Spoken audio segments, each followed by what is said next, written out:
আসসালামু আলাইকুম। তো কেমন আছো তোমরা? রাফি, আমি শুধু তোমার পার্ট 13 নিয়ে এসেছি। তো বেশি কথা না কয়ে ভিডিও শুরু করা যাক। তুই আসবি আর সব কিছু ঠিক করে দিবি, এই একটা আশা নিয়ে আমি এখনো বেঁচে আছি। তুই ফিরে আয়। মেঘলা এই বাসায় এসেছে 6 মাস পেরিয়ে গিয়েছে। এর মধ্যে নীরবের সাথে তার যোগাযোগ হয়েছে। নীরব তার টিসির ব্যবস্থা করে দিয়েছে। মেঘলা স্কুলে ভর্তি হলেও বাসায় কেউ জানে না সে স্কুলে পড়ে নাকি কলেজে পড়ে, কারণ মেঘলা ব্যাপারটা তাদের কারো কোনো ইন্টারেস্ট নেই। মেঘলা নিজের মতো করে স্কুলে যায়। নীরব প্রায় মেঘলার সাথে দেখা করে। মেঘলা এখন কাজ করতেই অভ্যস্ত হয়ে গিয়েছে। কারো খারাপ ব্যবহারে তার খারাপ লাগে না। সব মানিয়ে নিয়েছে, শুধু মানিয়ে নিতে পারেনি ভিলেনের ব্যাপারটা। মেঘলার মনে হয় কেউ যেন তাকে সারাক্ষণ ফলো করে, কিন্তু সে কাউকে বলতে পারেনি। অপেক্ষায় আছে রাফি আসলে বলবে। দেখতে দেখতে অবশেষে মেঘলার অপেক্ষার অবসান হতে চলছে। বিদেশ থেকে রাফি আসছে, তবুও খুব ভালো রেজাল্ট করছে সে। মেঘলা খুশি যেন আর ধরে রাখতে পারছে না। মেঘলা বলল, আজ আমার সব কষ্টের অবসান হবে, আবার সব কিছু আগের মতো হয়ে যাবে, যেখানে থাকবে না কোনো খারাপ ব্যবহার, কোনো থাকবে না ভয়। বাসায় যেন খুশির রব চলছে। নেহা, মিলি, নাবিল সবাই খুশি যে মেঘলা প্রতিদিন বিরক্ত নিয়ে কাজ করলো, আজ নিজের ইচ্ছায় সব কাজ করছে। রাফির ঘর নিজের হাতে গুছিয়েছে। মেঘলা বলল, ছোট মা আমি আজ রান্না করি। তখন তিনি বলল, তুই পারবি সব করতে? কষ্ট হবে তো মা, আমি করি, তুই সাহায্য কর। মেঘলা বলল, না আমি করি। ভাইয়া যখন শুনবে আমি রান্না করতে পারি অনেক অবাক হয়ে যাবে, খুশি হবে। আমি ওর পছন্দের সব খাবারগুলো রান্না করব। উনি বলল, ঠিক আছে কর তাহলে। মেঘলা রাফির পছন্দের সব খাবার রান্না করলো। বিকালে নাবিল এয়ারপোর্টে গেল রাফিকে রিসিভ করতে। মেঘলা, কতদিন পর তোকে দেখব, তুই নিশ্চয়ই ঠিক আমার মতোই অপেক্ষা করছিস। কথাগুলো ভাবতে ভাবতেই মেঘলা জামা বদলে নিয়ে ঠোঁটে হালকা লিপস্টিক, চোখে কাজল, সাথে একটা টিপও পড়ছে। সন্ধ্যায় নাবিলের গাড়ি এসে বাসায় থামলো। মেঘলার হার্টবিট বেড়ে গেছে। পৃথিবীর সকল ব্যস্ততা যেন ধমকে গিয়েছে। বুকের বাম পাশে ডিপ ডিপ আওয়াজ হচ্ছে। এ যেন এক অদ্ভুত অনুভূতি। রাফিকে এক ঝলক দেখার জন্য তর সইছে না মেঘলার। ঠিক তখনই সকল নীরবতা ভেঙে এগিয়ে এলো রাফির মুগ্ধ নয়ন। মেঘলা তাকিয়ে আছে রাফির দিকে। মেঘলা বলল, মাশাল্লাহ কত সুন্দর হয়ে গিয়েছিস ভাইয়া, একদম পারফেক্ট লাগছে। মেঘলা ইচ্ছা করে একটু পিছিয়ে দাঁড়ালো যাতে রাফি ওকে খুঁজে নেয়। রাফি এসে প্রথমেই তার বাবা মা চাচা চাচিকে সালাম করলো। নেহা, মিলি দৌড়ে গিয়ে রাফিকে জড়িয়ে ধরলো। রাফিও তাদেরকে জড়িয়ে ধরলো। মেঘলা কিছুটা অবাক হলো, কারণ সে দেখলো রাফি তাকে দেখো কেন কথা বলেনি, এমনকি একবার দেখার পর আর এদিকে তাকাচ্ছেও না। মেঘলা বলল, ভাইয়া কি আমাকে দেখেনি নাকি ইচ্ছা করে আমাকে এড়িয়ে যাচ্ছে? না না না না না, এটা কি করে সম্ভব? এই পৃথিবীতে ও সবচেয়ে বেশি ভালো আমাকে বাসে, সেটা আমি জানি। ছোট মা বলল, কতদিন পর দেখলাম, কেমন আছিস বাবা? রাফি বলল, বিন্দাস আছিস ছোট মা, প্যারা দেওয়ার মতো কেউ নাই তো তাই। মেঘলা বলল, কথাটা কি আমাকে বলল, কি হচ্ছে এসব? তখন রাফির মা বলল, কিন্তু তুই একা কেন, নাবিল কোথায়? রাফি বলল, নাবিলের গাড়ি নিয়ে চলে এসেছি, রাস্তায় একটু কাজ ছিল তাই একাই এসেছি, ওরা পিছনে গাড়ি নিয়ে আসছে। মেঘলা মনে মনে বলল, ওরা মানে নাবিল ভাইয়া তো একা গিয়েছিল। এরই মধ্যে নাবিল আসলো, সাথে 2টা মেয়েও একটা ছেলেও আছে। ওরা আসতে রাফি এগিয়ে বলল, sweet heart welcome to my home. কথাটা শুনেই মেঘলার প্রায় কাঁদো কাঁদো অবস্থা। মেয়েগুলো এসে রাফির মাকে জড়িয়ে ধরলো। তারপর রাফির মা বলল, রাস্তায় কোনো সমস্যা হয়নি তো? মেয়েগুলো বলল, না খালামণি, একদমই হয়নি, রাফি ছিল তো। তোমার ছেলে এত কেয়ারিং, কি আর বলবো, ওর সাথে নরকে গেলেও মনে হয় না অসুবিধা হবে। বলেই মেয়েটা হেসে উঠল। রাফির মা বলল, তাই বুঝি, আচ্ছা চলো সবার সাথে পরিচয় করিয়ে দেই। সবার সাথে নীলিমা, ইশিকা আর ঈশানের পরিচয় করিয়ে দিতে লাগলো। মেঘলা এমনি তো সবার পিছনে দাঁড়িয়েছিল, এবার আরও পিছিয়ে গেল, সিঁড়ির কাছে দাঁড়ালো যাতে ওকে না দেখা যায়, কারণ ও নীলিমার সাথে পরিচিত হতে চায় না। রাফি কিছুক্ষণ কথা বলার পর বলল, আমি ফ্রেশ হয়ে আসি, খুব ক্লান্ত লাগছে। নাবিল বলল, হ্যাঁ যা ফ্রেশ হয়ে আয়। মা ওর খাবার দাও, আজ সারা রাত গল্প করব। রাফি হেসে বলল, তা তো অবশ্যই করব, তোর সাথে কত হিসাব বাকি আছে, নিতে হবে না? নাবিল বলল, হিসাব? রাফি বলল, ছাড়, পরে বলছি। নীলিমা তোমরাও যাও, ফ্রেশ হয়ে আসো। বলতে বলতে রাফি সিঁড়ির কাছে দিয়ে হেঁটে যাচ্ছিল। মেঘলা এবার রাফির খুব কাছে, তাও রাফি মেঘলার সাথে কোনো কথা না বলে চলে যাচ্ছিল। ঠিক তখনই মেঘলার আর সহ্য হলো না, অভিমানী কণ্ঠেই বলে ফেললো। মেঘলা বলল, আমি দাঁড়িয়ে আছি, তুই দেখতে পাচ্ছিস না? রাফি মেঘলার দিকে তাকিয়ে তিল সরোর মতো হাসি দিয়ে বলল, হ্যাঁ দেখেছি, রং মেখে ঢং করার জন্য দাঁড়িয়ে আছিস, কিন্তু তুই ভুলে গেছিস রাফি মেয়েদের রূপে ভোলার ছেলে নয়। মেঘলা বলল, মানে? তখন রাফি বলল, এই যে ঠোঁটে রং মেখেছিস, কপালে টিপ পরেছিস, এগুলো কিসের জন্য? আমাকে ইমপ্রেস করার জন্যই তো নাকি? এসব করে লাভ নেই, তার চেয়ে এভাবে সেজে রাস্তায় দাঁড়ায়া ভালো কাস্টমার পাবি। সবার সামনে কথাগুলি বলে রাফি চলে গেল। মেঘলা রাফির কথায় হতবাক হয়ে গেল, কিছু বলার সুযোগ পেল না, কারণ সে এই কথাগুলোর মানেই বুঝেনি।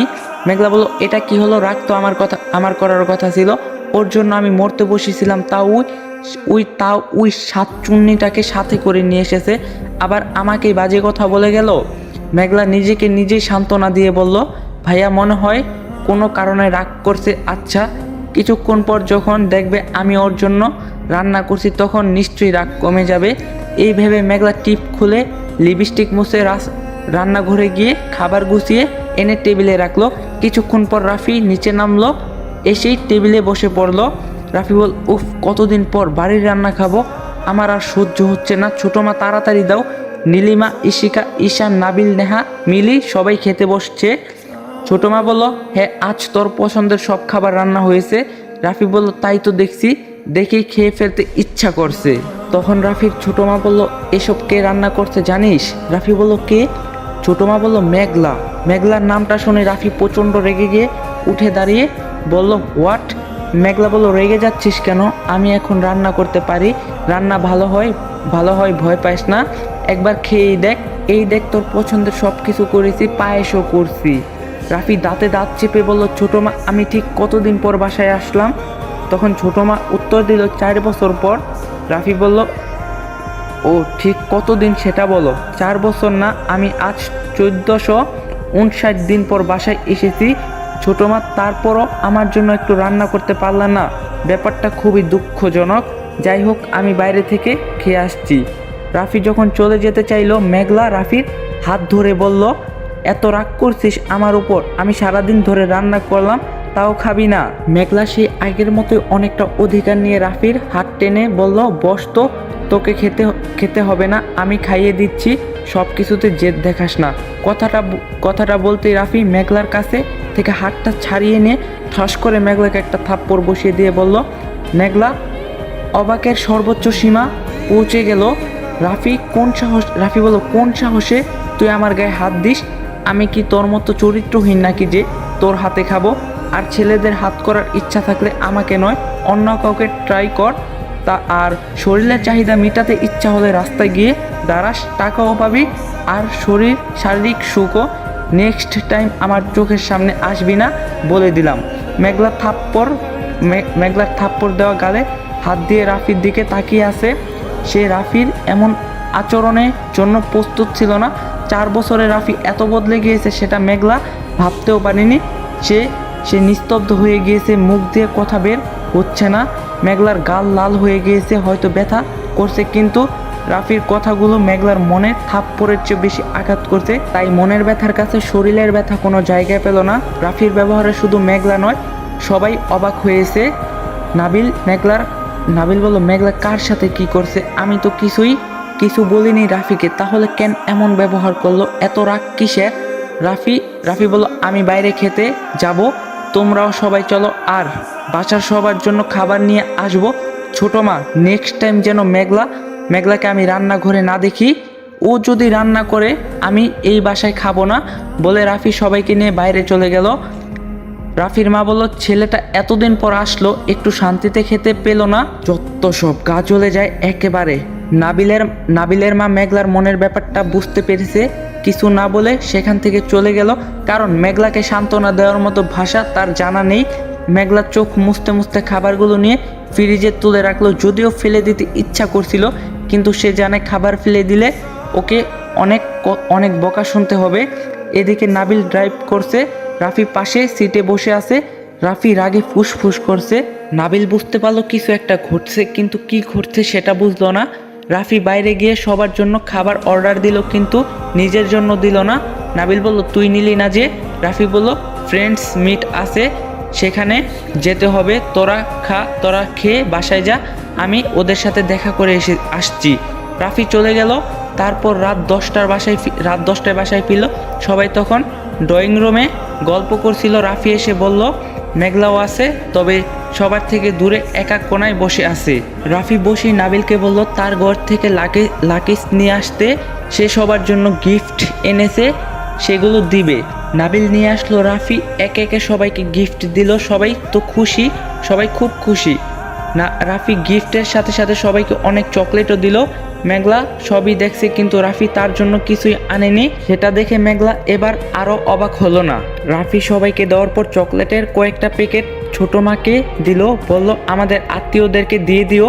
সবাই গিফট উল্টে পাল্টে দেখছে। নেহা, মিলি, নীলিমা, ইশিকা, ঈশান, নাবিল সবাই চকলেট খাচ্ছিল। ছোটো মা লক্ষ্য করলো রাফি মেঘলাকে কিছু দেয়নি, এমনকি চকলেটও দেয়নি।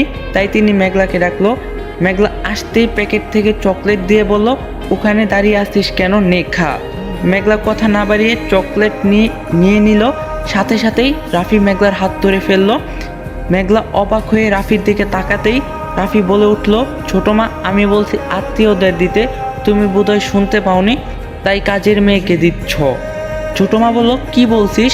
রাফি বলল অন্যের বাসায় যারা কাজ করে তাদেরকে কাজের মেয়ে বলে, তাই না?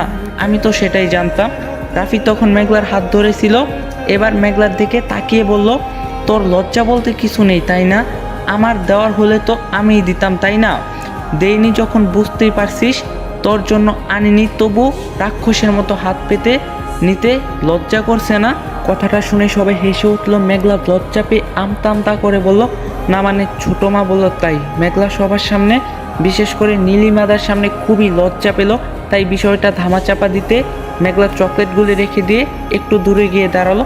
মেঘলার চোখ দুটি ছল করছে, শুধু জল গড়িয়ে পাহাড় অপেক্ষা করছে।